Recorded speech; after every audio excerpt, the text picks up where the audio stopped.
안녕하세요. 손해평가사 엑스파일 행복한 꿀벌입니다. 엊그제 제11회 손해평가사 1차 시험 결과가 발표됐습니다. 오늘은 그 손해평가사 올해 꼭 합격해야 되는 이유, 이런 주제로 한번 영상을 꾸며봤습니다. 자, 손해평가사 1차 응시자하고 합격률을 보면 대충 12,000명에서 13,000명 정도가 응시를 하고요. 합격률은 약 70% 정도를 보이고 있습니다. 올해 11회 시험도 14,000명이 응시를 해서 75%의 합격률로 1,563명이 합격을 했습니다. 문제는 1차 시험이 문제가 아니고요. 2차 시험이죠. 2차 시험을 보면 1회에서부터 5회까지 1,100여 명, 그 이후에 10회까지 한 거의 6,000명이 합격을 했습니다. 그래서 매년 1,000명 이상 합격을 하고 있고요. 합격률은 약 평균에서 14% 정도를 보이고 있습니다. 이런 추세대로라면 11회 올해 시험에서도 만여 명이 응시를 해서 한 1,400명 내외가 합격할 것으로 그렇게 추정을 하고 있습니다. 자, 2차 시험이 이제 이렇게 어려운데요. 왜 그 올해 꼭 합격해야 되는지 이 영상을 꼭 끝까지 한번 시청을 해보시기 바랍니다. 자, 이맘때가 되면 농협손해보험에서 그 농작물 재보험 손해평가 매뉴얼을 손해평가사들에게 배포를 합니다. 자, 5월 달이 되면 이제 양파하고 마늘을 맨 처음 조사하게 되고요. 저도 올해 그 무안의 그 양파 조사를 약 8일간 다녀왔습니다. 자, 무안의 양파 조사를 다녀왔는데요. 이게 이제 마침 비가 그 전날 와가지고 이 땅이 이제 황토흙이 전부 황토흙에서 그 작업을 해야 돼서 그 장화에다 달라붙고 굉장히 좀 어렵습니다. 이렇게 이제 양파를 세 줄을 일항폭이 2m가 넘으면 세 줄을 수확을 해가지고 무게를 재게 되죠.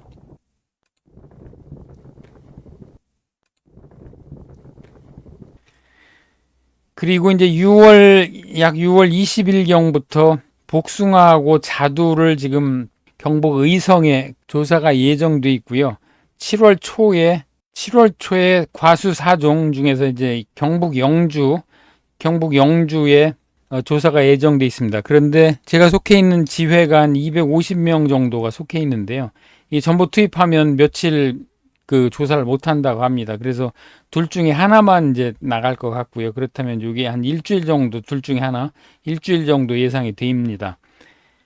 그리고 이제 고추를 8월경에 하게 되고요. 8월경에 고추하고 9월, 10월에 벼조사, 그 다음에 이제 10월, 11월에 콩조사를 하게 되는데 맥시멈 일주일 정도 예상이 됩니다. 콩조사는 운 좋게 배정이 되어 나가기 때문에 결국은 한 4주 정도, 한 달 정도 일을 할 것 같습니다.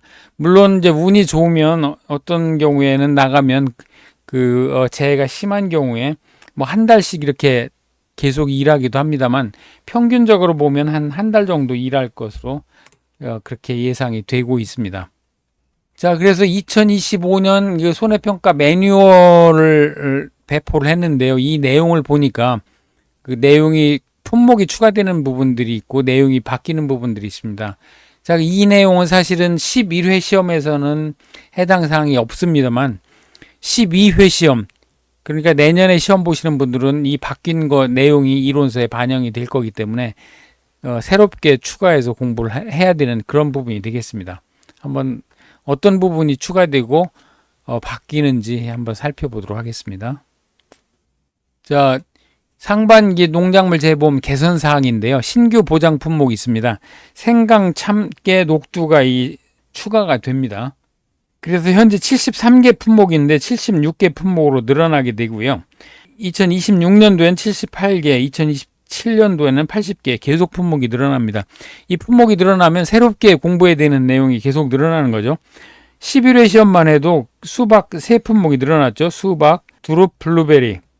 그러니까 올해 시험 보시는 분들은 이 수박, 두릅, 블루베리의 피해율을 계산하고 보험금을 산정하는 내용을 새롭게 공부해야 되는데 내년에는 여기에다가 생강, 참깨, 녹두를 또 추가로 공부를 해야 되는 그런 부담이 생기겠습니다.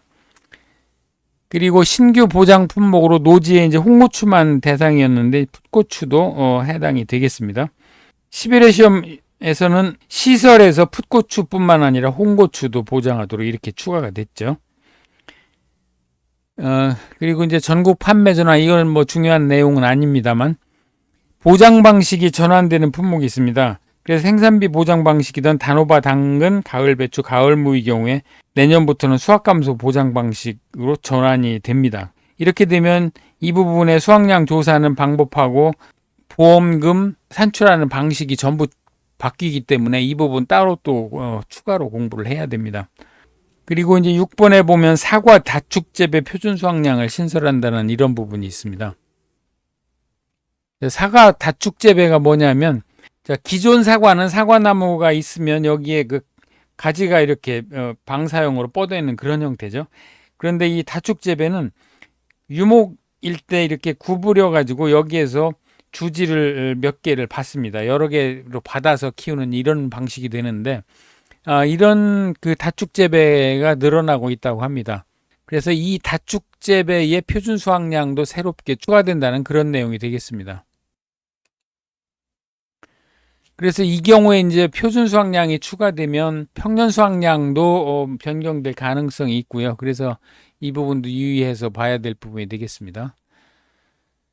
그리고 사과, 배의 방사팬, 미세 살수장치 할인율 확대, 요거는 이미 2025년 이론서, 그러니까 11회 시험에 이미 반영이 돼 있는 내용입니다. 그리고 과수사종의 전기간 종합위험 방식 시범 운영, 이런 내용이 있습니다. 지금 현재는 그 착과수 조사를 전후해 가지고 전에는 종합위험, 그 다음에 후에는 이제 특정오염, 이런 방식으로 하는데, 착과수 조사 후에도 종합오염을 시범적으로 하겠다. 이렇게 되면 이제 그 수확량과 감수량 조사하는, 피해 조사하는 그런 방식이 변경될 가능성이 있겠습니다. 그 다음에 이제 10번에 보면 시설 작물의 경우 일조량 부족 피해 인정 기준을 신설한다는 내용이 있습니다. 그래서 일조량 부족으로 70% 이상 피해가 발생하고 재배 포기하면 피해로 인정하는 이런 담보 조건이 신설되는데, 일조량 부족 피해 인정 기준은 겨울철 12월부터 다음에 3월 사이에 30일 내 누적 일조 시수가 4시간 이하인 일수가 15일 이상인 경우 재해로 판단한다. 이런 내용이 신설이 되겠습니다. 그 다음에 시설 작물에서 이제 중소형과 수박의 경우에 중소형과 보장 내용이 있는데, 이것을 그 표준 수확 일수를 16일로 설정한다는 그런 내용이네요. 그리고 손해 정도 비율 구간을 이제 세분화한다는 내용이 있습니다. 시설 작물과 밭작물에서 지금 이제 손해 정도를 20%씩 구분을 하죠. 0에서 20, 그 다음에 40, 60 이렇게 구분을 하는데, 이것을 10%로 세분화한다는 내용입니다. 0에서 10%, 20% 이렇게 세분화한다는 내용인데, 뭐 사실 탁상공 같습니다. 현장에 나가 보면 이거 20% 단위로 분류하는 것도 힘든데, 이걸 10% 구간으로 분류를 한다고 하니 뭐 따르는 수밖에 없겠죠. 뭐 하여튼 탁상공론 같은데, 이렇게 되면 이제 손해 정도 비율 구하는 그 산식도 바뀌겠네요. 가중평균 할 때 10가지로 가중평균을 해야 되겠습니다. 그 다음에 고추 수확 종료일에 대한 기준 명시, 요거는 이제 현장에서 좀 유용한 내용인데요. 약관의 보장 종료일은 정식 완료일부터 150일로 명시가 되어 있는데, 수확 종료일에 대한 기준이 없습니다. 그래서 수확 종료일은 정식 완료일부터 150일 초과할 수 없다. 명문화 하겠다는 건데, 이건 현장에서 유용하게 쓰일 것 같습니다. 가입기간 조정하는 것은 큰 중요한 내용은 아니고요. 공통으로 손해율에 따른 할인 할증률을 개선을 한다고 합니다. 지금 현재 요거 9가지 구간, 이게 10구간으로 나누는데, 그 현재로서는 과수 4종만 15구간으로 구분되어 있는데, 이것을 전부 다른 품목에도 확대해서 15구간으로 세분화하는 그런 모양입니다. 그 다음에 콩과 팥의 경우 종실 비대기 경작불능 보장 종료 시점을 종실 비대기까지로 되어 있는데, 이것을 다른 품목과 마찬가지로 수확 개시 시점으로 변경을 한다고 합니다. 그리고 고랭지 배추의 방제시설 할인율이 신설됐네요. 지금 밭작물에 보면 관수시설에 이제 여기에 고랭지 배추가 추가된다는 그런 내용이 되겠습니다. 그리고 이제 중요한 내용으로 수입안정보험의 그 11회 시험에서 옥수수, 보리가 추가됐죠. 그런데 여기에 이제 12회 시험에서는 더 추가가 되네요. 벼, 감귤, 그 다음에 감자가 지금 가을 감자만 있는데 봄 재배, 고랭지 재배까지 모든 감자가 다 추가가 되는 것 같습니다. 그리고 이제 더 골치 아픈 내용으로 수입 안정 보험의 과거 수입형과 기대 수입형으로 이렇게 나눠서 보장을 하고 있습니다. 지금 현재 하고 있는 방식이 이제 과거 수입형인데요. 기대 수입형은 기준 수입이 그 기준 가격하고 수확기 가격 가운데 큰 가격을 곱해서 기준 수입을 변경해서 그 적용을 하도록 이렇게 돼 있네요.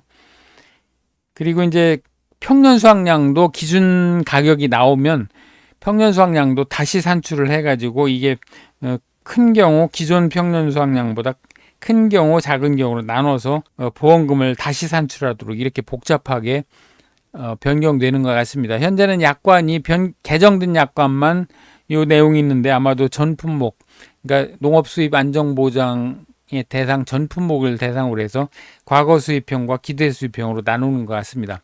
그러니까 12회 시험 준비하시는 분들은 더욱 공부할 부분이 2배로 늘어나는 이제 이런 결과가 되겠습니다.